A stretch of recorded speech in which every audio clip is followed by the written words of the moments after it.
कैसे हैं? आशा करता हूँ कि बहुत बहुत अच्छे होंगे। और जैसे मैंने आप लोगों के क्लास में आरआरबी ग्रुप डी का जो क्लास कराया था, बिल्कुल आपको मैं बता दूं कि आज जो है 3 अगस्त का जो पेपर समाप्त हुआ है आप लोगों के फर्स्ट शिफ्ट का, ठीक है। और D2 प्रश्न आप लोगों को सीधा ही मेरे क्लास से पूछा गया है। आप लोग इस एनालिसिस को देख लो, जितने भी मेरे दोस्त एग्जाम दे के आए हैं, मैं बहुत कम समय में आपके 1 से लेके 100 तक के प्रश्नों को कराने वाला हूँ, ठीक है। तो क्लास को अंत तक देख लीजिएगा। जितने भी मेरे दोस्त आगामी शिफ्टों में जाने वाले हैं, बिल्कुल D2 प्रश्न इसी पैटर्न पे आएगा आगामी दिनों में। तो पैटर्न आप लोग समझ जाइएगा, ये पेपर के पैटर्न कहाँ से किस तरीके का प्रश्न पूछा गया है।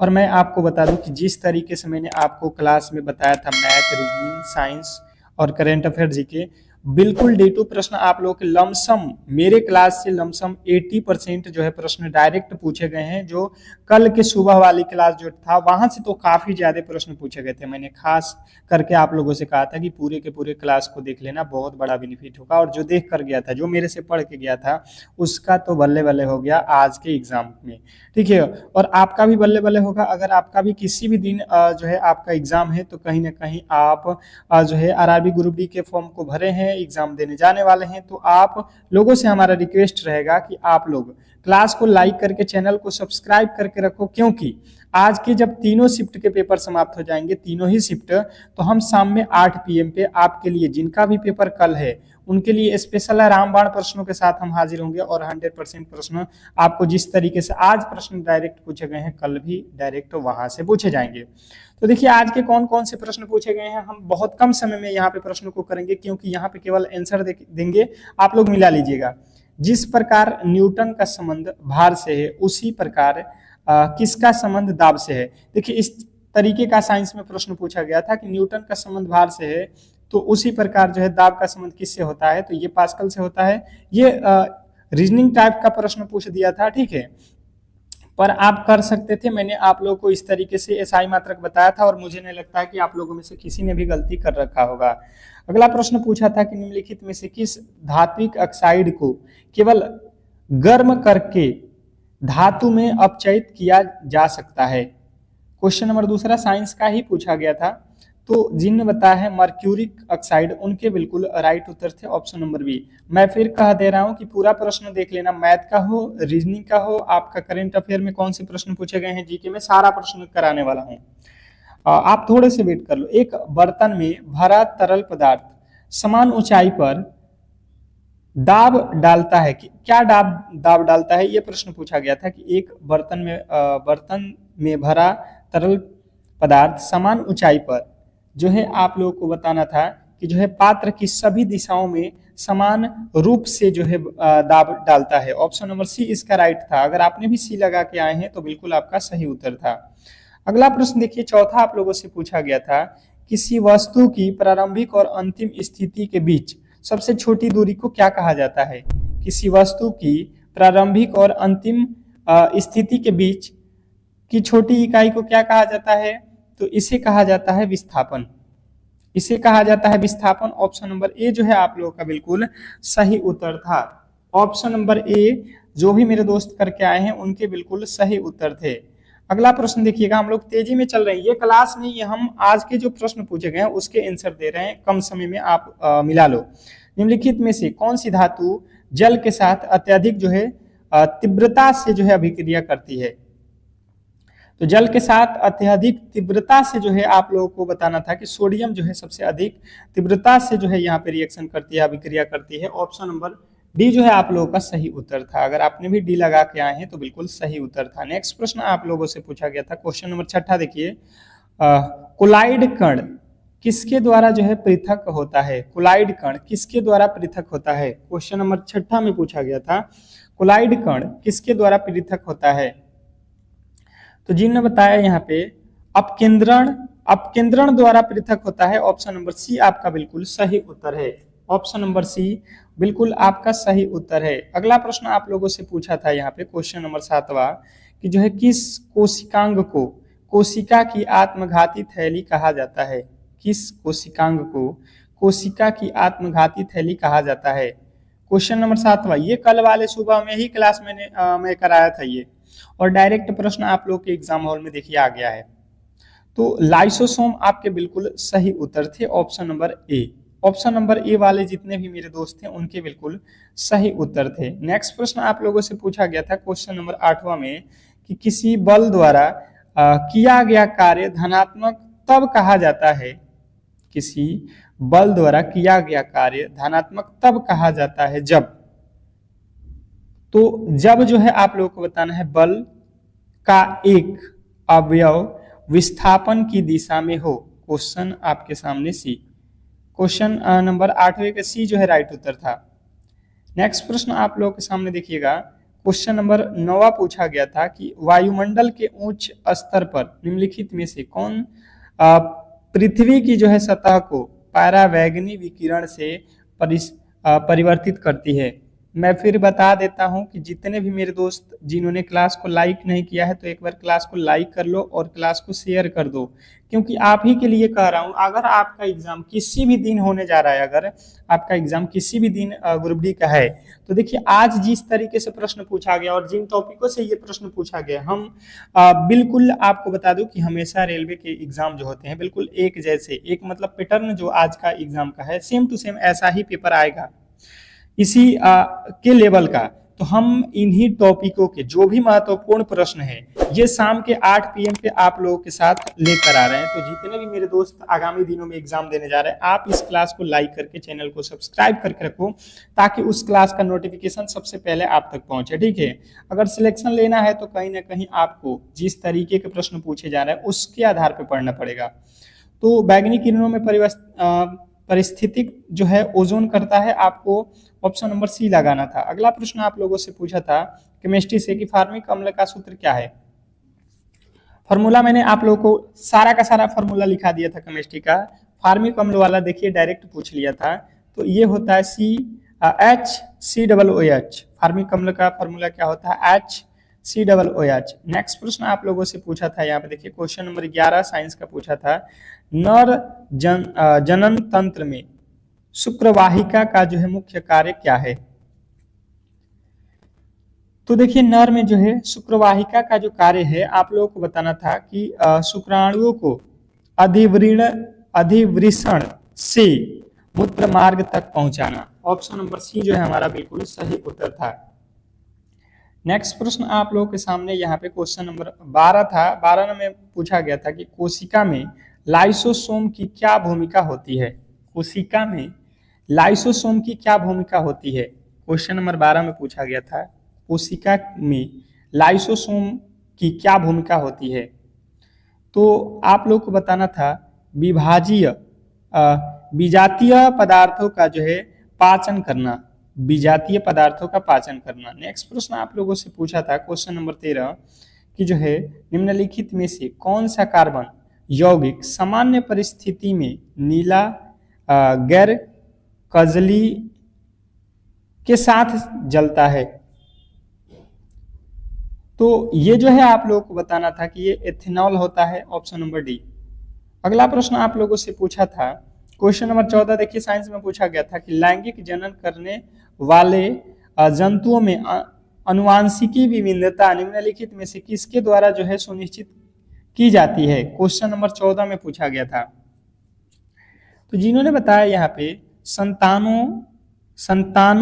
संतानें दोनों जननों से जीन प्राप्त करती है। नेक्स्ट प्रश्न आप लोगों से पूछा गया था संभारिकों का कौन सा गुणधर्म सदैव भिन्न होता है।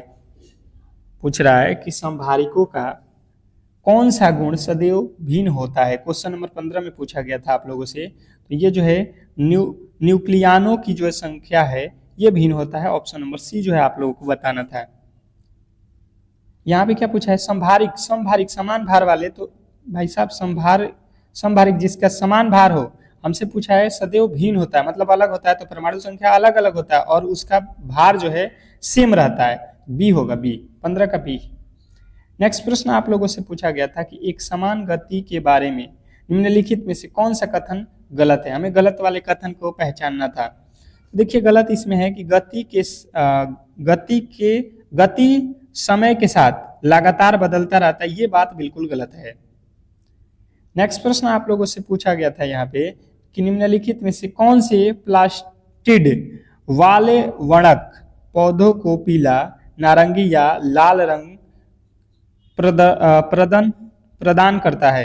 क्वेश्चन नंबर आपके सामने 17वें नंबर प्रश्न का राइट उत्तर क्रोमोप्लास्ट, ऑप्शन नंबर बी जो है आपका राइट उत्तर था, क्रोमोप्लास्ट। नेक्स्ट प्रश्न आप लोगों के सामने था क्वेश्चन नंबर 18 में, निम्नलिखित में से कौन सा वनों और जीव विभिन्नता के संरक्षण का जो है प्रमुख लक्ष्य है।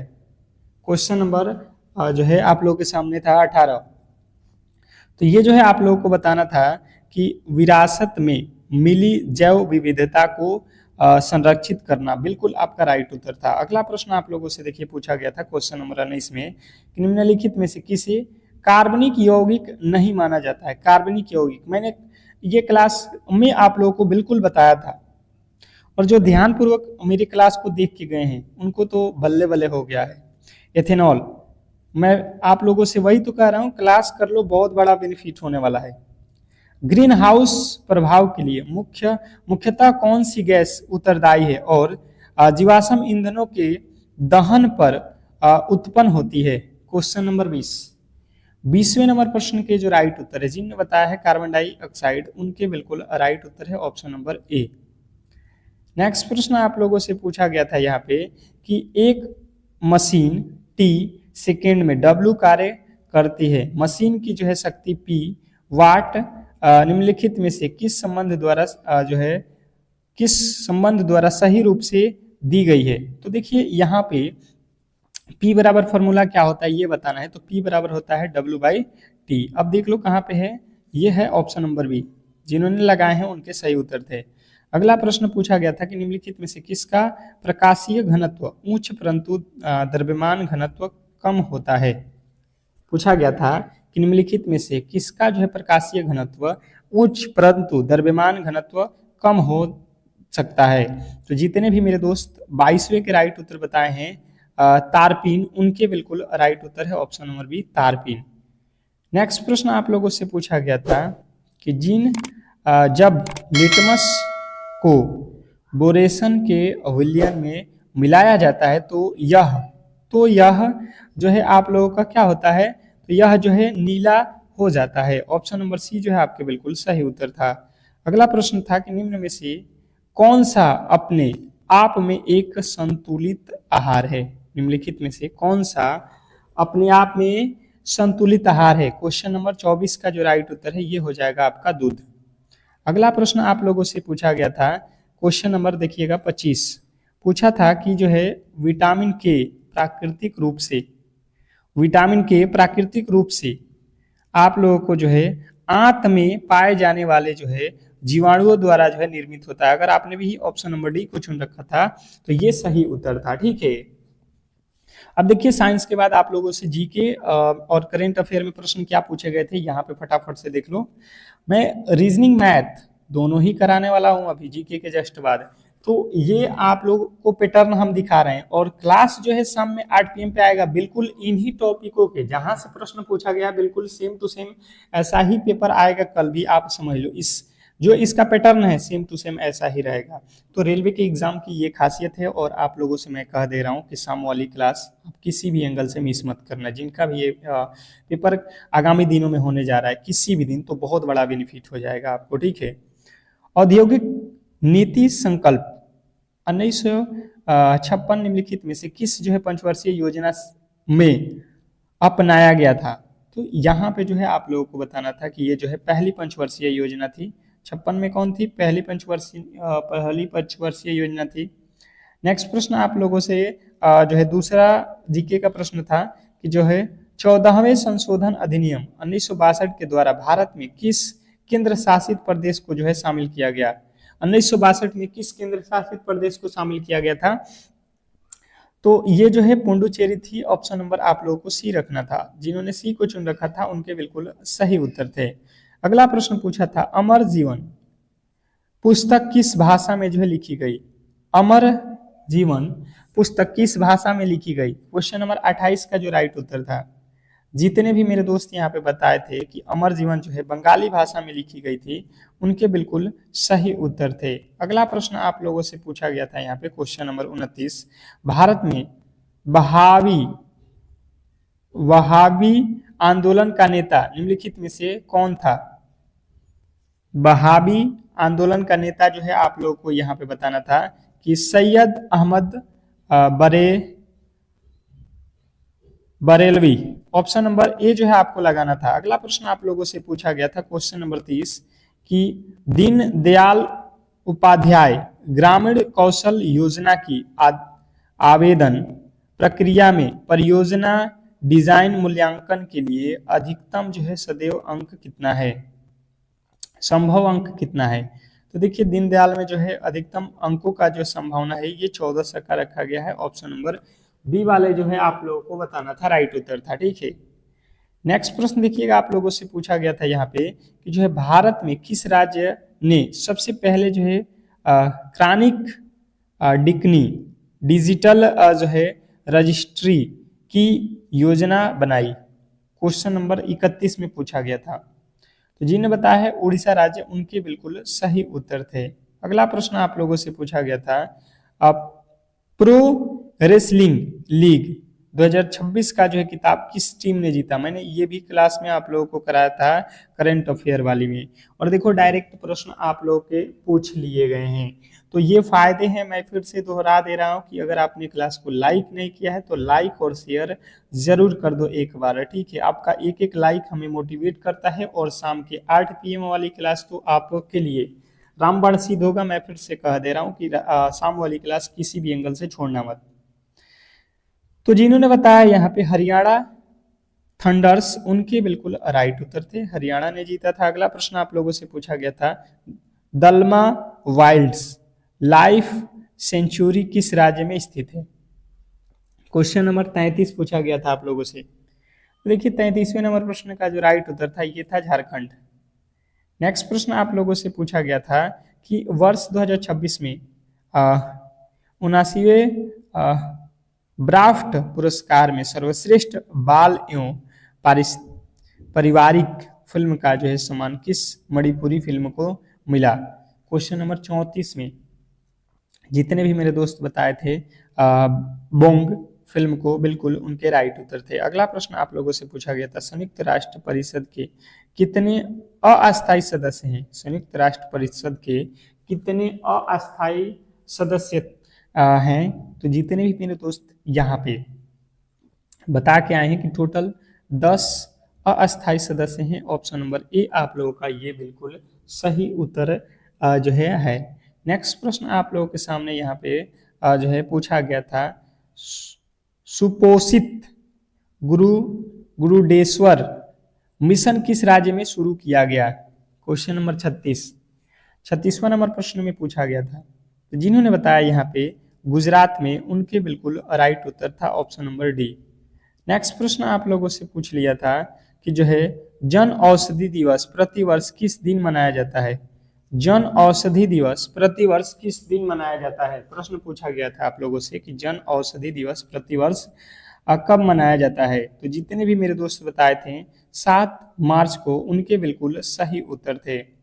अगला प्रश्न आप लोगों से पूछा गया था कि दक्षिण भारतीय राज्यों विशेषकर जो है आंध्र प्रदेश और तेलंगाना में हिंदुओं द्वारा जो है संक्रामित के किस दिन अनुमा उत्सव मनाया जाता है?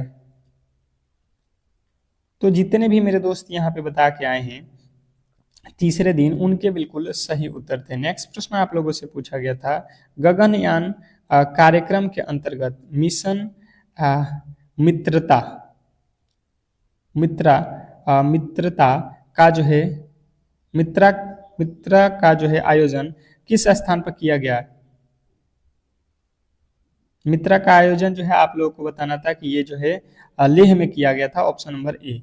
अगला प्रश्न आप लोगों से पूछा गया था, देखिएगा कि जो है निम्नलिखित में से किस भारतीय राज्यों में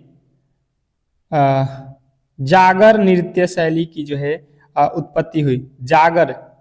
जागर नृत्य का तो आप लोगों को मैंने बताया था कि जागर नृत्य का जो है उत्पत्ति झारखंड में हुआ है, ऑप्शन नंबर डी। नेक्स्ट प्रश्न आप लोगों से पूछ लिया था यहाँ पे कि जो है लघु जल विद्युत विकास योजना का जो है संचालन किस जो है मंत्रालय द्वारा किया जाता है? तो ये जो है नवीन और जो है नवीकरणीय ऊर्जा मंत्रालय द्वारा किया जाता है, आप लोगों को बताना था, ऑप्शन नंबर सी। नेक्स्ट प्रश्न पूछा गया था कि टेनिस का जो है निम्नलिखित में से कौन सा टूर्नामेंट कल्ले कोड पर जो है खेला जाता है। टूर्नामेंट कौन सा है जो कल्ले कोड पर खेला जाता है, टेनिस वाला। तो टेनिस में है, आप लोगों को बताना था कि जो है रोलैंड गैरोस। नेक्स्ट प्रश्न आप लोगों से पूछा गया था कि जो है थाडोड जनजाति मुख्य रूप से किस राज्य में पाई जाती है। थाडोड जनजाति मुख्य रूप से आप लोगों को बताना था कि ये जो है मणिपुर राज्य में पाई जाती है, ठीक है। नेक्स्ट प्रश्न आप लोगों से पूछ लिया था कि जो है मस्की अशोक शिलालेख भारत के किस राज्य में स्थित है। क्वेश्चन नंबर जो है 44वें नंबर प्रश्न के जो राइट उत्तर है, जिन्होंने बताया है यहाँ पे कि जो है कर्नाटक राज्य में, उनके बिल्कुल सही उत्तर थे। नेक्स्ट प्रश्न आप लोगों से पूछा गया था कि भारतीय संविधान का कौन सा अनुच्छेद राज्यपाल के पद से संबंधित है। भारतीय संविधान का कौन सा अनुच्छेद राज्यपाल के पद से संबंधित है। तो ये जो है अनुच्छेद 153 है, ऑप्शन नंबर डी जो है राज्यपाल से संबंधित है, आर्टिकल 153। अब देखिए इस तरीके से जो है जीके के प्रश्न पूछे गए थे। अब देखिएगा मैथ और रीजनिंग में क्या पूछा गया था आप लोगों से, यहाँ पे ध्यानपूर्वक देखिए। यहाँ पे गणित और रीजनिंग के हम प्रश्नों को देखने वाले हैं, ठीक है। रीजनिंग और मैथ के प्रश्न कौन कौन से आप लोगों से पूछे गए थे। सिंपल था, जिस तरीके से मैंने क्लास में कराया था, और जितने भी मेरे दोस्त मेरे से मैथ रीजनिंग करके गए थे, मुझे लगता है कि इसमें टोटल 55 क्वेश्चन है, तो सबका 50+ क्वेश्चन सही हुआ है, ठीक है। आज के एग्जाम में मैथ और रीजनिंग के बिल्कुल प्रश्न जो है ऐसे थे कि आप कर सकते थे, और खास करके जिन्होंने क्लास किया था उन्हीं से। ऐसा नहीं है कि कोई भी जाएगा तो हो जाएगा, ऐसा भी नहीं था कि प्रश्न आप लोगों का एकदम लो दिया था, नहीं, मॉडरेट लेवल के प्रश्न थे। जो डेली प्रेस्टिक किया था मेरे साथ, बिल्कुल बेहतर स्कोर किया है।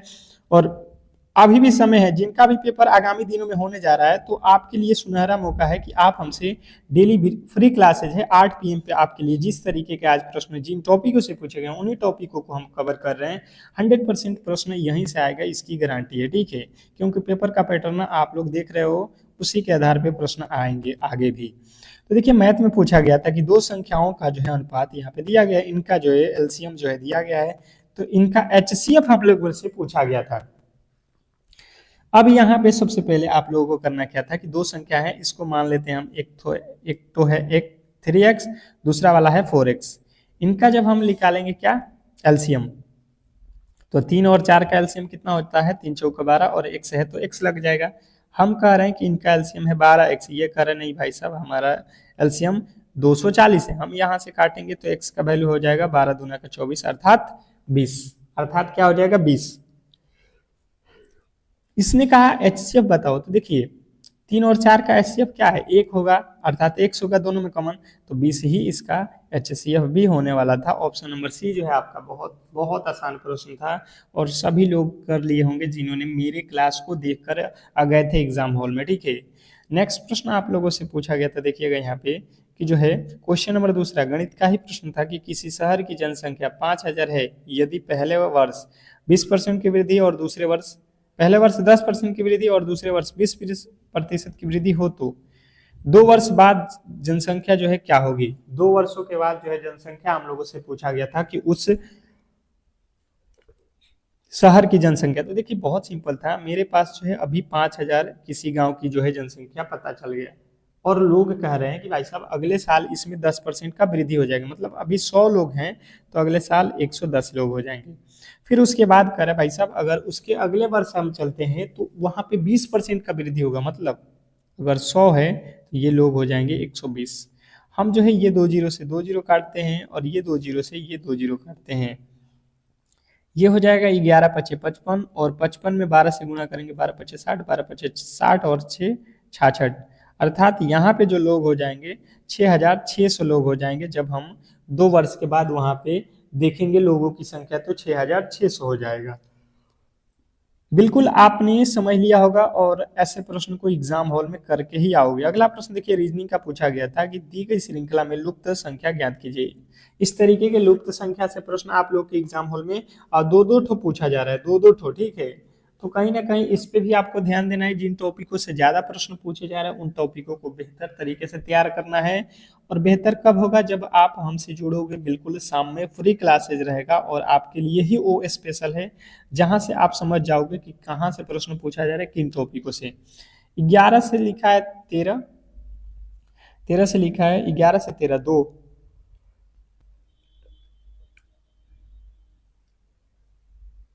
13 से 17 4, 17 से 25 8, इसके आगे 25 से 32, 25 से 32 7। तो इसके आगे क्या होने वाला है, लुप्त संख्या में हमें पूछा गया था, बताएंगे अब किस तरीके से है ये। पहले 2 ठो जोड़ दिया, फिर 4 ठो, फिर आपका जो है 8, फिर 7। लॉजिक यहाँ पे क्या लगाया है बताइएगा। अब देखिए इसमें लॉजिक लगाया गया है, आपको देखना है ये जो लॉजिक है यहाँ तक ले लग रहा है, 2 दूना के 4 दूना के 8, मतलब आप समझ सकते हो कि 2 2 प्लस कर दिया है, 2 यहाँ पे और 4 यहाँ पे। तो हम भी इसके आगे वाला जो लॉजिक लगाएंगे, यहाँ पे 2 प्लस करेंगे, 7 2 9, तो 32 और 9, 32 9 कितना हो जाएगा आपका 41। 41 जो है आपका राइट उत्तर था, ऑप्शन नंबर जो है आपका बी वाला। नेक्स्ट प्रश्न आप लोगों से पूछा गया था यहाँ पे कि जो है एक जो है दुकानदार, चौथा नंबर प्रश्न था आप लोगों से, गणित में पूछा गया था कि वस्तु के अंकित मूल्य पर 10% की छूट देता है और 20% का लाभ कमाता है। यदि वस्तु का क्रय मूल्य 450 रुपये है तो उस वस्तु का अंकित मूल्य। देखिए हमें पूछा गया है अंकित मूल्य, बिल्कुल सिंपल है। जब हमें यहाँ पे दिया गया है क्रय मूल्य, मतलब हम खरीद के सामान को लाए हैं जो है 450 में, और कंडीशन ये रखा गया है कि भाई साहब हम जो है अंकित मूल्य पर 10% की छूट दे रहे हैं, अंकित मूल्य पर 10% की छूट, फिर 20% का लाभ हो रहा है। लाभ का मतलब हुआ कि 100 रुपये का सामान खरीदे हैं तो हम बेचे हैं 120 में, तभी जाके हमें फायदा होगा। तो ये 2 जीरो से 2 जीरो कट गया, 12 पच्चीस 60, 12 चौका 48 और 6 54, मतलब 540 रुपये में हम उस वस्तु को बेचे हैं। पर हमसे पूछा गया है क्रय मूल्य, तो 540 अंकित मूल्य पूछा गया है। तो अंकित मूल्य पे क्या है, 10% का छूट है, मतलब 100 वाला सामान हमने बेच रखा है 90 में। 9 छक्के 54, तो 6 से गुणा कर देंगे 100 में, तो 600 रुपया जो है इसका अंकित मूल्य रखा गया था। ऑप्शन नंबर बी वाला जो है इसका राइट उत्तर था। ऑप्शन नंबर बी वाले बिल्कुल सही उत्तर लगा के आए हैं। नेक्स्ट प्रश्न आप लोगों से पूछा था कि जो है ए और बी क्रमशः जो है यहाँ पे है, ए एक है और दूसरा वाला बी है। इसमें जो है ये 20,000 रखा है, 20,000, और एक जो है यहाँ पे 35,000 रखा है, ठीक है प्राइस। निवेश करते हैं किसी काम के अंत में जो है इन्हें लाभ मिलता है 16,500 रुपया, तो ए का हिस्सा। तो देखिए ये 3 जीरो से 3 जीरो, इनका पैसा लगाया जो गया है इसी का तो अनुपात, तो उसको लाभ भी मिलेगा। 20 और 35, 4 पच्चे 20 और 4 5 पच्चे 535, 5 के पाड़ में आ गया। अब इनका अनुपात हम मान लेते हैं 4, और ये है जो है आपका जो है 5। अब इसमें कह रहा है कि ए और बी का जो हिस्सा टोटल मिलाकर जो लाभ हो रहा है, हम देख रहे हैं 7 4 11, इसने कहा नहीं भाई साहब 16,500 है। हम एक्स का वैल्यू निकालने जाएंगे तो ये हो जाएगा कितना, 16 एकम में 16, 11 एकम में 11, 11 पचे 55, 1500 रुपया। इसने कहा एक का हिस्सा, एक का हिस्सा कितना है 4x है, तो 4 गुणे 1500, 15 15 चौका 60, 6,000 रुपया जो है आपके बिल्कुल राइट उत्तर था। नेक्स्ट प्रश्न आप लोगों से पूछा गया था कि निम्नलिखित श्रृंखला में अगला पद क्या होगा। देखिए श्रृंखला से रिलेटेड था, पर ये कोडिंग डिकोडिंग पे सेट किया गया था, ABCD के अक्षरों पे। मैंने आप लोगों को ऐसे तो क्लास में इतने करा दिए थे कि मुझे नहीं लगता है कि आप इसे कुछ देर भी आप सोचे होंगे, बिल्कुल आसानी से आप कर लिए होंगे। जैसे यहाँ पे लिखा है S के बाद T, T के बाद U, U के बाद V, V के बाद से W। तो W जब मैंने देखा तो केवल और केवल पहला वाला ही ऑप्शन में है, तो मुझे बनाने की भी आवश्यकता नहीं है। ये तो बिल्कुल आप देखते इस प्रश्न को चुटकियों में उड़ा दिए होंगे, ऑप्शन नंबर ए। नेक्स्ट प्रश्न आप लोगों से पूछ लिया था कि यदि किसी डेटा का माध्यिका जो है यहाँ पे दिया गया है तो बहुलक ज्ञात करें। तो बहुलक बराबर हमने आपको फॉर्मूला कल ही बताया था, बिल्कुल ये फॉर्मूला कल ही बताया था कि ऐसे प्रश्न आएंगे। 3 माध्यिका माइनस 2 माध्य, यही तो फॉर्मूला मैंने कल बताया था। 3 माध्यिका का वैल्यू कितना दिया है 12, और माध्य का वैल्यू दिया है 10। तो 12 3 36, 36 में से 10 दूना का 20 घटा दो, कितना आ जाएगा 16 जो है आपका बिल्कुल सही उत्तर था। 16 वाले जितने भी मेरे दोस्त थे उनके बिल्कुल सही और सटीक उत्तर थे। नेक्स्ट प्रश्न आप लोगों से पूछा था कि यदि कोई ट्रेन पहले 2 घंटे में 40 किलोमीटर की दूरी यात्रा करती है, अगले 3 घंटे में 60 किलोमीटर की दूरी यात्रा चलती है, तो औसत चाल इसका जो है हमें बताना था, औसत चाल। देखिए मैं फिर कह दे रहा हूं कि शाम वाली क्लास 8 PM वाली किसी भी हालत में आपको छोड़ना नहीं। अगर आगामी दिनों में आपका पेपर है तो शाम में डेली क्लास आएगा, जब तक आपके एग्जाम समाप्त नहीं होते हैं तब तक यहाँ पे हम उन प्रश्नों को कराएंगे जिस तरीके से आपके एग्जाम पैटर्न चलेगा, ठीक है। और मुझे नहीं लगता है कि आप एक भी प्रश्न गलती करोगे अगर आप मेरे इस क्लासेज को देख लेते हो तो। अब देखिए सिंपल तरीका है, लॉजिक यहाँ पे है, औसत बराबर होता है औसत चाल, चाल बराबर होता है स्पीड, दूरी, दूरी कितना है, पहले हमें चलना है 40 किलोमीटर, फिर चलना है 60 किलोमीटर, तो टोटल दूरी हो जाएगा मेरे पास 100।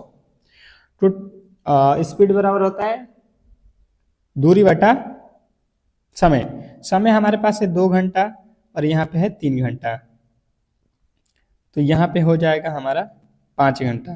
पर इसमें क्या कह रहा है कि इसने की स्पीड से चलती है, स्पीड दिया गया है भाई साहब, ये स्पीड है, तो हम निकालेंगे कोई ट्रेन 2 घंटे में 40 किलोमीटर की चाल से और अगले 3 घंटे में 60 किलोमीटर की चाल से चलती है, तो भाई साहब 40 किलोमीटर की चाल से चलती है तो 2 घंटे में 40 दूना का 80 किलोमीटर जाएगा, और 3 घंटे में 60 किलोमीटर के स्पीड से तो 18 180 जाएगा, टोटल दूरी हो गया, बट टोटल समय कितना लगा है, 2 और 3 5। भाई साहब यहाँ पे गलती हो रहा था हम लोगों से ना, पूरा सवाल को अच्छे तरीके से पढ़ना है एग्जाम में। 18 8 26 यहाँ पे हो गया बटा 3 2 5, यहाँ से काट दो 5 5 25, 5 दूना का 10, 52 किलोमीटर पर आवर्स जो है इसका औसत चाल था, ठीक है। नेक्स्ट प्रश्न आप लोगों से पूछा गया था कि जो है यहाँ पे एक धनराशि साधारण ब्याज पर 3 वर्षों में 815 और 4 वर्षों में 854 हो जाता है, तो वह मूल धनराशि क्या है, क्वेश्चन नंबर 9। 9वें नंबर प्रश्न के जो राइट उत्तर है आप लोगों को यहाँ पे जो है सिंपल तरीके से निकाल लेना था, और मुझे लगता है कि आप लोगों ने निकाल भी रखा होगा। 3 वर्षों में दिया था आप लोगों को 815 और 4 वर्षों में जो है यही चीज हो रहा है 854, तो जब हम इसके बीच का अंतर लिए, इधर 1 ईयर का अंतर, 1 वर्ष का ब्याज जो है हम इधर से देख रहे हैं तो कितना हो रहा है 14 में से 9 14 में से 5 जाएगा 9, और यहाँ पे हो जाएगा आपका 4 4 नहीं, यहाँ पे कितना होगा भाई साहब 3, यानी कि 39 रुपया 1 वर्ष का था। और हम कितने वर्ष तक ब्याज इसमें शामिल किए हैं, पहला वाला अगर लाइन देखेंगे तो 3 वर्ष, तो इसमें 3 से गुणा करते हैं 29 27 के साथ, 3 3 9 1 10, 107 रुपया हमारा ब्याज है। 815 में 815 रुपया है हमारे पास। इसमें कह रहा है कि 3 वर्षों के साथ ब्याज भी शामिल है, तो हमारा यहाँ पे 3 वर्ष का ब्याज पता चल गया है, तो इसको हम माइनस कर लेंगे, कितना हो जाएगा 698, जो है हमारा बिल्कुल सही उत्तर था। नेक्स्ट प्रश्न आप लोगों से पूछा था यहाँ पे रीजनिंग का प्रश्न कि राम अपने घर से निकलकर 12 किलोमीटर उत्तर की ओर, देखिए घर से निकला और 12 किलोमीटर उत्तर चला, ऊपर उत्तर है, फिर दाहिना तरफ मुड़ा, दाहिना ये साइड है, और 12 किलोमीटर चला, फिर जो है दाहिना साइड मुड़ा, दाहिना नीचे की तरफ, और 12 किलोमीटर चला, फिर वह जो है बायां मुड़ा और जो है 5 किलोमीटर चला, तो 5 किलोमीटर चला। अब वो अपने घर से किस दिशा में और कितनी दूरी पे है, तो यहाँ से इसका घर देख लो, ये कितनी दूरी पे है, तो ये 12 और ये 5, 12 5 17 किलोमीटर की दूरी पे है, किस दिशा में है, तो पूरब दिशा में। मुझे लगता है कि आपने भी अच्छे तरीके से इसको कर लिया होगा, गलती नहीं किए होंगे, ठीक है। तो इस तरीके से आज के जितने भी प्रश्न मुझे मिले थे फर्स्ट शिफ्ट के, उस प्रश्नों को हम लोगों ने करा दिया आपको, और आगे जितने भी क्वेश्चन मिलेंगे हम आगे आपको तुरंत ही कराने वाले हैं। अभी जस्ट आगे वाले क्लास में आप लोग थोड़ा सा वेट कर लीजिए, उस प्रश्नों को भी हम फट दे कराने वाले हैं। तो आप लोग जितने भी मेरे दोस्त हैं जो क्लास को लाइक नहीं किए हैं तो लाइक कर लें, और जिनका कल परसों या किसी भी दिन पेपर है आरआरबी ग्रुप डी का, तो आपको लिए स्पेशल फ्री क्लासेज शाम में 8 PM पे, जिस तरीके के जिन टॉपिकों के प्रश्न आज पूछे गए हम उन टॉपिकों को बिल्कुल जड़ से खत्म कर देंगे, कि उन टॉपिक से किसी भी प्रश्न को आप जो है छोड़ नहीं सकते हैं। तो इसलिए वो क्लास बहुत खास है, अगर आपका भी एग्जाम आगामी दिनों में होने जा रहा है। तो मिलते हैं अगले क्लास में, तब तक के लिए धन्यवाद। सभी लोगों से रिक्वेस्ट करेंगे कि आप जरूर उस क्लास को देखिएगा, किसी भी हालत में एक बार जरूर उस क्लास को देख कर ही जाइएगा एग्जाम हॉल में।